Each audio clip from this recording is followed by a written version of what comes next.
Welcome to Telugu current affairs. ఈ రోజు మనం 10th ఆగస్టు 2020కి సంబంధించిన ఈనాడు ఎడిటోరియల్ అనాలిసిస్ చూస్తున్నాము. Self Reliance in defence sector, రక్షణ రంగంలో స్వావలంబనతోనే దేశానికి రక్షణ అనే టాపిక్ గురించి మాట్లాడుకోబోతున్నాం. సో ప్రధానంగా ఇది ఈ రోజు పేపర్లో వచ్చిన ఎడిటోరియల్కి తోడుగా ఒక 4 నెలల క్రితం 2020 సంవత్సరం ఫిబ్రవరి నెలలో ఉత్తరప్రదేశ్లోని లక్నోలో డిఫెన్స్ ఎక్స్పో 2020 అనేది జరిగింది. సో ఈ డిఫెన్స్ ఎక్స్పో 2020లో కూడా భారతదేశం రక్షణ రంగానికి సంబంధించి కొన్ని టార్గెట్స్ అనేది నిర్దేశించుకుంది. సో అందులో నిర్దేశించుకున్న టార్గెట్స్ కావచ్చు, లేదా అందులో ఉన్న ముఖ్యమైన అంశాలని కూడా ఈ రోజు ఎడిటోరియల్కి లింక్అప్ చేసి ప్రజెంట్ చేస్తున్నాను. ప్రధానంగా చూస్తే ఈరోజు భారతదేశం ప్రపంచంలో 2వ అతిపెద్ద ఆయుధ దిగుమతిదారు అని చెప్పుకుంటున్నాం. భారతదేశానికి సంబంధించి పెద్ద మొత్తంలో ఆయుధాలని సప్లై చేస్తున్న దేశాలు ఇటు రష్యా కావచ్చు, అమెరికా కావచ్చు, ఫ్రాన్స్, ఇజ్రాయెల్ వంటి దేశాల నుంచి మనం పెద్ద మొత్తంలో ఆయుధాలని దిగుమతి చేసుకుంటున్నాం ఈరోజు. సో ఇంత పెద్ద మొత్తంలో ఆయుధాలని దిగుమతి చేసుకోవడానికి కారణం ఏంటంటే దేశీయంగా వాటి ఉత్పత్తి అనేది సరిపోయినంత లేకపోవడం. అంతర్జాతీయ ప్రమాణాలకి అనుగుణంగా ఈరోజు మన భారతదేశంలో అత్యాధునిక ఆయుధాల ఉత్పత్తి అనేది జరగట్లేదు. సో ఆ క్రమంలోనే మనం ఇతర దేశాలపై ఆధారపడుతున్నాం. ఈ యొక్క ఒక 6 రోజుల క్రితం చూస్తే భారతదేశానికి సంబంధించి ఫ్రాన్స్ నుంచి రఫాల్ యుద్ధ విమానాలు రావడం జరిగింది. సో రఫాల్ యుద్ధ విమానం ఫ్రాన్స్లో బయలుదేరినప్పటి నుంచి ఇండియాకు చేరేంత వరకు ప్రతి మినిట్ టు మినిట్ టీవీలో అప్డేట్ అనేది చూస్తూ ఉన్నాం. సో అంత పెద్ద మొత్తంలో ఈరోజు ఇంపార్టెన్స్ ఉంది ఈ యొక్క రఫేల్ యుద్ధ విమానానికి. కారణం ఏంటంటే ఈరోజు ప్రపంచంలో ఉన్న అత్యాధునిక యుద్ధ విమానాల్లో ఒకటి రఫేల్. కానీ మనము భారతదేశంలో స్వంతంగా ఎందుకు అలాంటి యుద్ధ విమానాన్ని తయారు చేసుకోలేకపోయాం? భారతదేశంలో అత్యంత పెద్ద మొత్తంలో మానవ వనరులు అందుబాటులో ఉన్నాయి, సాంకేతికత అందుబాటులో ఉంది, కానీ వాటికి సరైన ప్రోత్సాహం అనేది లభించకపోవడం వల్లే ఈ రోజు మనం ఇతర దేశాలపై ఆధారపడుతున్నాం. భారతదేశంలో ఈరోజు చూస్తే పరిశోధన అభివృద్ధికి కేటాయిస్తున్న మొత్తాలు చాలా తక్కువగా ఉండడం వల్లే రక్షణ రంగంలో ఈరోజు మనం స్వావలంబన సాధించలేకపోయామని చెప్తున్నారు. సో ప్రధానంగా చూస్తే భారతదేశం ఒక ప్రజాస్వామిక దేశం. ప్రజాస్వామిక దేశంలో ఎన్నికల వ్యవస్థ, రాజకీయ పార్టీలు ఉంటాయి. రాజకీయ పార్టీలు ప్రధానంగా ఈరోజు ఎన్నికల సందర్భంగా సంక్షేమ పథకాల వైపు ఎక్కువ మొత్తంలో కేటాయింపులు జరపడం వల్ల దేశంలో పరిశోధన అభివృద్ధికి కేటాయింపులు తగ్గిపోతున్నాయి అంటున్నారు నిపుణులు. సో ఎప్పుడైతే పరిశోధన అభివృద్ధికి కేటాయింపులు తగ్గిపోతాయో ఈ విధంగానే మనం ఇతర దేశాలపై ఆధారపడాల్సిన పరిస్థితి ఉంటుంది అని చెప్పేసి అంటున్నారు. సో దీని గురించి 1950sలోనే జవహర్లాల్ నెహ్రూ గారు ఒక మాట చెప్పారు. ఏంటంటే భారతదేశానికి సంబంధించి ఆయుధాలు, సైనిక సామాగ్రిని తాత్కాలికంగా ఇతర దేశాల నుంచి సమకూర్చుకున్న మున్ముందు వాటిని స్వంతంగానే రూపొందించుకునే ప్రయత్నం జరగాలి అన్నారు జవహర్లాల్ నెహ్రూ గారు. సో ప్రధానంగా ఏంటంటే అప్పట్లో ఈ యొక్క బ్రిటిష్ వారు భారతదేశాన్ని పరిపాలించి భారతదేశాన్ని వదిలి వెళ్ళిపోయిన సందర్భంలో దేశంలో పరిశోధన అభివృద్ధికి సంబంధించి తొందరగా నిర్ణయాలు తీసుకొని ఇంప్లిమెంట్ చేసి నూతన పరికరాలు రూపొందించే పరిస్థితి లేనందువల్ల అప్పుడు మనం ఇతర దేశాలపై ఆధారపడ్డాం. కానీ జవహర్లాల్ నెహ్రూ గారు చెప్పింది ఏంటంటే అది తాత్కాలికంగా ఉండాలి. భావి భారతంలో ఈ రాబోయే సంవత్సరాల్లో భారతదేశంలోనే స్వావలంబన వైపుగా అడుగులు పడాలి రక్షణ రంగంలో అని చెప్పేసి అన్నారు. కానీ ఇప్పటికీ చూస్తే మనం పెద్ద మొత్తంలో ఇతర దేశాలపై ఆధారపడుతున్నాం. అంతేకాకుండా ఈ యొక్క రక్షణ రంగానికి సంబంధించి 21వ సెంచరీ అంటే 2000 సంవత్సరం తర్వాత భారతదేశంలో రక్షణ రంగానికి సంబంధించి స్వావలంబన వైపుగా అడుగులు పడాలి అని చెప్పేసి ప్రభుత్వాలలో చర్చ మొదలైంది. సో ప్రధానంగా దానికి సంబంధించి వివిధ కమిటీలు ఏర్పాటు చేయడం, వివిధ టాస్క్ ఫోర్స్లు ప్రకటించడం అనేది జరిగింది. సో ఎన్ని కమిటీలు వేసినా కూడా వాటి యొక్క నిర్ణయాలు అనేది అమలు అనేది పూర్తి స్థాయిలో జరగలేదు అంటారు. అయితే దానికి సంబంధించి చూస్తే ఇటీవల భారతదేశంలో రక్షణ రంగానికి సంబంధించి ఒక డిఫెన్స్ ఎక్స్పో 2020 అనేది జరిగింది. సో ఈ డిఫెన్స్ ఎక్స్పో 2020లో దాదాపు 40కి పైగా దేశాలు పాల్గొన్నాయి. ఆ దేశాల నుంచి వివిధ రక్షణ రంగ సంస్థలు అనేవి పాల్గొన్నాయి. స్వీడన్ దేశం నుంచి స్వీడిష్ రక్షణ రంగము, అదేవిధంగా ఇజ్రాయెల్ రక్షణ రంగము. సో ఈ విధంగా ఇతర దేశాల నుంచి రక్షణ రంగాలు పాల్గొని వాళ్ళకి సంబంధించిన అత్యాధునిక ఆయుధాలని ఇక్కడ వాళ్ళు ప్రకటించుకోవడం జరిగింది. అయితే భారతదేశానికి సంబంధించి కూడా డిఆర్డిఓ ఈ యొక్క ఎక్స్పోలో పాల్గొంది. సో ఈ డిఆర్డిఓ ప్రజెంట్ చేసిన కొత్త పరికరం ఏంటంటే గన్ షాట్ లొకేటర్.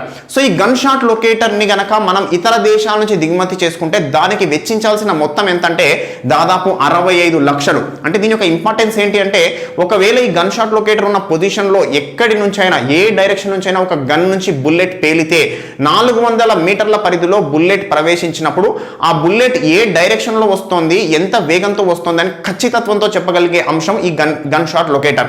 సో దీన్ని భారతదేశం రూపొందించింది. ఒకవేళ దీన్ని ఇతర దేశాల నుంచి దిగుమతి చేసుకుంటే చూసుకుంటే 65 లక్షలు ఖర్చు అయ్యే స్థానంలో భారతదేశంలో ఇండియన్ మిలిటరీ కాలేజ్ కేవలం 3 లక్షల ఖర్చుతో దీన్ని రూపొందించారు. సో ఈ విధంగా అత్యాధునిక ఆయుధాలని అతి తక్కువ ఖర్చుతో రూపొందించే నైపుణ్యం భారతదేశంలో ఉంది, కానీ వాళ్ళకి సరైన విధంగా ప్రోత్సాహం లభించట్లేదు అనేసి అంటున్నారు నిపుణులు. అంతేకాకుండా ఈరోజు భారతదేశం అత్యంత తేలికైన యుద్ధ విమానం తేజస్ యుద్ధ విమానాన్ని రూపొందించింది. అంతేకాకుండా ఈరోజు ఫ్రాన్స్ నుంచి వచ్చిన రఫేల్ యుద్ధ విమానానికి సంబంధించి అలాంటి విమానాలని భారతదేశంలో తయారు చేయడానికి అవసరమైన ప్రోటోటైప్ ని సిద్ధం చేస్తున్నామని చెప్పేసి DRDO అనౌన్స్ చేసింది. కానీ దాని పూర్తి స్థాయిలో ఒక యుద్ధ విమానం తయారవ్వాలంటే 10 సంవత్సరాలు పట్టే అవకాశం ఉంది అంటున్నారు. కానీ మరి 10 సంవత్సరాల వరకల్లా ఏం జరుగుతుంది? ప్రపంచం ఇంకా ముందుకెళ్తుంది, ఇంకా అత్యాధునిక ఆయుధాలు అనేవి అందుబాటులోకి వస్తాయి. అప్పుడు మళ్ళీ భారతదేశం ఈ రఫేల్ అనేది సరిపోదు, మీన్స్ ఆ టైంలో DRDO రూపొందించిన యుద్ధ విమానం సరిపోదు, ఇంకా అత్యాధునిక ఆయుధాలు కొనాలి అని చెప్పేసి మళ్ళీ ఇతర దేశాలపై ఆధారపడాల్సిన పరిస్థితి వస్తుంది. సో అలాంటి పరిస్థితి మారాలి అంటే కొన్ని నిర్ణయాలు తీసుకోబడాలి అనేసి అంటున్నారు. పరిశోధన అభివృద్ధికి పెద్ద మొత్తంలో కేటాయింపులు పెంచాలి. ఈ రోజు ఒక రఫేల్ యుద్ధ విమానాన్ని కొనడానికి మనకు అయిన ఖర్చు అప్రాక్సిమేట్గా 1500 కోట్ల పైచిలుకు మాట. సో ఒక్క యుద్ధ విమానానికి 1500 కోట్ల ఖర్చు పెడుతున్నాం కదా, అలాంటి యుద్ధ విమానాన్ని దేశీయంగా రూపొందిస్తే దాంట్లో 1/10 వంతు ఖర్చుతోనే దేశీయంగా రూపొందించగలం నాణ్యమైన యుద్ధ విమానాన్ని అని చెప్తున్నారు. సో అలాంటి పరిస్థితి ఉన్న క్రమంలో పెద్ద మొత్తంలో దేశీయంగా వాటి పరిశోధనకి సంబంధించి కేటాయింపులు పెరగాలి అని చెప్తున్నారు. అంతేకాకుండా చూస్తే 2014 సంవత్సరంలో భారతదేశ రక్షణ రంగానికి సంబంధించిన ఎగుమతుల విలువ ఎంతంటే కేవలం 2000 కోట్లు. సో ఈ 2000 కోట్ల మొత్తం ఎగుమతుల విలువ 2018-19 సంవత్సరానికి వచ్చేసరికి దాదాపు 10,000 కోట్లకు పెరిగింది. ఇప్పుడు దాదాపు ఒక 17,000 కోట్లు ఉంది అంటున్నారు. అయితే దీనికి సంబంధించి డిఫెన్స్ ఎక్స్పోలో నిర్ణయం జరిగింది. ఒకటి ఏంటంటే నరేంద్ర మోడీ గారు మాట్లాడుతూ 5 సంవత్సరాల్లో అంటే 2025 సంవత్సరం కల్లా మన ఎగుమతులు 35,000 కోట్లకి చేరుకోవాలి అని చెప్పేసి ఒక టార్గెట్ అనేది నిర్దేశించారు. అంటే పెద్ద మొత్తంలో దేశంలో వీటి యొక్క ఉత్పత్తి పెరగాలి, దేశంలో స్వయం సమృద్ధికి అవసరమైన విధంగా మన యొక్క ఉత్పత్తులు జరగాలి, పెద్ద మొత్తంలో ఎగుమతులు కూడా పెరగాలి అని చెప్పేసి లక్ష్యం పెట్టుకున్నాం. సో ఈ లక్ష్యం అనేది చాలా మంచిది, కానీ ఇది నెరవేరాలంటే దేశీయంగా ప్రభుత్వం పెద్ద మొత్తంలో ప్రోత్సాహం అందించాలి అని చెప్తున్నారు. అంతేకాకుండా ప్రభుత్వం ఇటీవల ఒక ముసాయిదా రూపొందించింది, రక్షణ ఉత్పత్తులు మరియు ఎగుమతుల అభివృద్ధి విధాన ముసాయిదా అని రూపొందించారు. సో ఈ విధాన ముసాయిదాలో కూడా చెప్పిన అంశం ఏంటంటే 2025 సంవత్సరం నాటికి దేశీయంగా 1.75 లక్షల టర్న్ ఓవర్ సాధించబడాలి ఈ యొక్క రక్షణ ఉత్పత్తులకి సంబంధించి అని చెప్పారు. అంతేకాకుండా నరేంద్ర మోడీ గారు డిఫెన్స్ ఎక్స్పోలో చెప్పిన అంశము 5 సంవత్సరాల్లో 35,000 కోట్ల ఎగుమతులు చేరుకోవాలి అని చెప్పేసి అన్న అంశాన్ని ఈ యొక్క ముసాయిదాలో చేర్చారు. అంటే 2025 కల్లా మన టార్గెట్ ఏంటంటే 35,000 కోట్ల ఎగుమతులు రక్షణ రంగంలో అని చెప్పేసి. అంతేకాకుండా ఈ రోజు చూస్తే భారతదేశంలో 80,000 కోట్ల టర్న్ ఓవర్ అనేది ఉంది. సో 80,000 కోట్ల టర్న్ ఓవర్ కి సంబంధించి చూస్తే ప్రభుత్వం తరపున 63,000 కోట్లు ఉంటే ప్రైవేట్ తరపున 17,000 కోట్లు ఉంది. సో ఈ ప్రైవేట్ తరపున ఉన్న 17,000 కోట్లు పెద్ద మొత్తంలో పెరగడానికి అవకాశాలు ఉన్నాయి. ఎందుకంటే ఇటీవల ఆత్మనిర్భర భారత్ అభియాన్లో సంస్కరణలో భాగంగా ఈ యొక్క రక్షణ రంగానికి సంబంధించి విదేశీ పెట్టుబడుల్ని 74% పెంచడం జరిగింది. సో ఈ 74% పెంచడం వల్ల పెద్ద మొత్తంలో విదేశాల నుంచి పెట్టుబడులు వస్తాయి అని చెప్పేసి ప్రభుత్వం ఆశిస్తోంది. సో ఎప్పుడైతే పెద్ద మొత్తంలో పెట్టుబడులు వస్తాయో పెద్ద మొత్తంలో ప్రైవేట్ వాళ్ళ యొక్క వాటా కూడా పెరుగుతుంది అని చెప్పేసి అంటున్నారు. సో ఈ క్రమంలో రాబోయే 5 సంవత్సరాల్లో మన టార్గెట్ అనేది రీచ్ అవ్వడం సాధ్యమవుతుంది, పెద్ద మొత్తంలో ఎగుమతులు చేయడం కూడా సాధ్యమవుతుంది అని చెప్పేసి అంటున్న పరిస్థితి. అదేవిధంగా ఈ సంవత్సరం నుంచి మీన్స్ 2020 సంవత్సరం నుంచి రక్షణ శాఖ నుంచి ఒక అనౌన్స్మెంట్ వచ్చింది. ఏంటంటే 2020 సంవత్సరం నుంచి 52,000 కోట్ల కేటాయింపులు రక్షణ రంగము ఈ యొక్క దేశీయ పరిశ్రమలకు చేయబోతుంది అని. అంటే రక్షణ రంగం నుంచి ఇతర దేశాల నుంచి చేస్తున్న కొనుగోళ్లు ఏవైతే ఉంటాయో వాటిలో కొన్నిటిని ఇతర దేశాల నుంచి కొనుగోళ్లను నిలిపివేసి ఆ కొనుగోళ్లకి సంబంధించిన ఆర్డర్స్ ని దేశీయంగానే ఇవ్వబోతున్నాము. దాదాపు 101 వివిధ రకాల పరికరాలు రక్షణ రంగానికి సంబంధించిన వివిధ పరికరాల కొనుగోళ్లను దిగుమతులను నిలిపివేసి దేశీయ పరిశ్రమలకి ఆ యొక్క ఆర్డర్స్ అనేది ఇవ్వబోతున్నాం. వాటి విలువ దాదాపు 52,000 కోట్లు ఉండబోతోంది అని చెప్పేసి రక్షణ శాఖ అనౌన్స్ చేసింది. ఇదే విధంగా కేటాయింపులు కనుక మీన్స్ ఇదే విధంగా దేశీయంగా పరిశ్రమలకు ప్రోత్సాహం లభిస్తే రాబోయే 6 నుంచి 7 సంవత్సరాల్లో దేశీయ పరిశ్రమకి దాదాపు 4 లక్షల కోట్ల ఆర్డర్స్ అనేది రావడం జరుగుతుంది. ఆ క్రమంలో దేశీయంగా మన పరిశ్రమ పెద్ద మొత్తంలో పెరగబోతోంది అని చెప్పేసి అంటున్నారు. అంతేకాకుండా ఈ రోజు చూస్తే భారతదేశము వ్యాసెనార్ కూటమి అని కానీ MT MTCR missile technology control design. So ఇలాంటి కూటమిలో భాగస్వామిగా ఉంది. సో ఈ క్రమంలో ఈ కూటమిలో భాగస్వామిగా ఉంటే వచ్చే పరిణామం ఏంటంటే ఇతర దేశాలకి ఆయుధాలను ఎగుమతి చేస్తుంటే అవి సరైన నాణ్యతతో ఉండే విధంగానే ఉండాలి. ఒకవేళ నాణ్యతలో ఏమాత్రం లోటు వచ్చినా కూడా భారతదేశానికి సంబంధించి పూర్తి స్థాయి ఎగుమతులపై నిషేధం పడే అవకాశం ఉంది. సో అలాంటి పరిణామంలో ఈ యొక్క భారతదేశం చేసే ఎగుమతులు కూడా పూర్తి నాణ్యతతో ఉండే విధంగా పరిశీలించుకోవాలి అని చెప్పేసి అంటున్నారు నిపుణులు.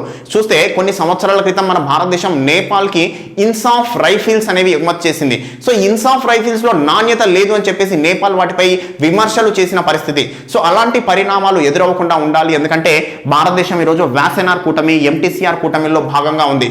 అయితే భారతదేశం ఈరోజు చేస్తున్న ఎగుమతులకి సంబంధించి ఏమేం ఎగుమతులు చేస్తోంది, ఏ విధంగా ఉన్నాయి, ఏ విధంగా ఇంకా మార్పులు చేసుకుంటే బాగుంటుంది అనే విషయం గురించి బ్రీఫ్ గా డిస్కస్ చేద్దాం మనం.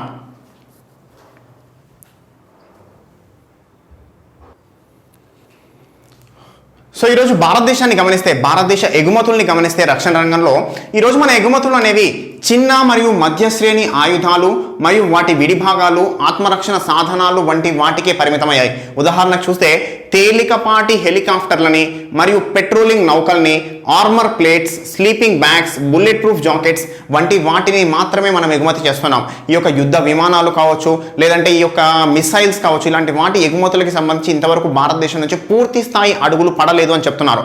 అంతేకాకుండా ఈరోజు 2018-19 సంవత్సరంలో భారతదేశం నుంచి ఒక అమెరికాకు జరిగిన ఎగుమతుల విలువ ఎంతంటే 5,000 కోట్లు. అయితే ఈ 5,000 కోట్ల మన ఎగుమతుల్లో ప్రధానమైన అంశం ఏంటంటే ఈ bullet proof jackets, sleeping bags మరియు హెల్మెట్స్. సో ఇలాంటివే ఉన్నాయి తప్ప అత్యాధునిక ఆయుధాల ఎగుమతులు అనేవి ఇతర దేశాలకు జరగడం అనేది చాలా తక్కువగా ఉంది భారతదేశం నుంచి. సో వాటికి సంబంధించి పెద్ద మొత్తంలో అడుగులు పడాలి అని చెప్తున్నారు.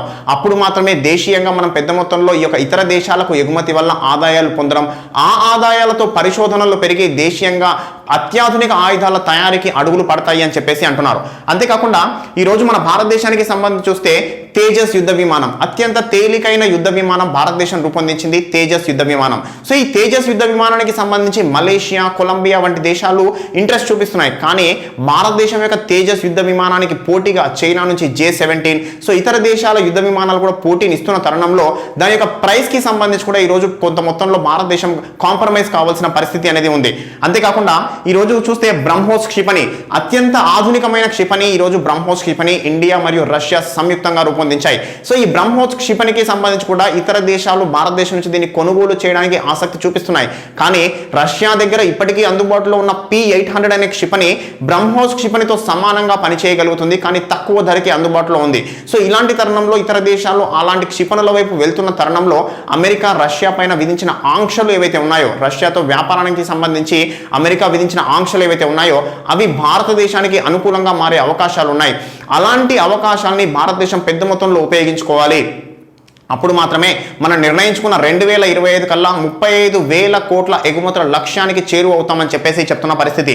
అంతేకాకుండా ఈరోజు భారతదేశం ఆయుధ ఉత్పత్తుల ప్రచారానికి సంబంధించి కూడా పెద్ద మొత్తంలో కేటాయింపులు చేస్తోంది అని చెప్పేసి అంటున్నారు.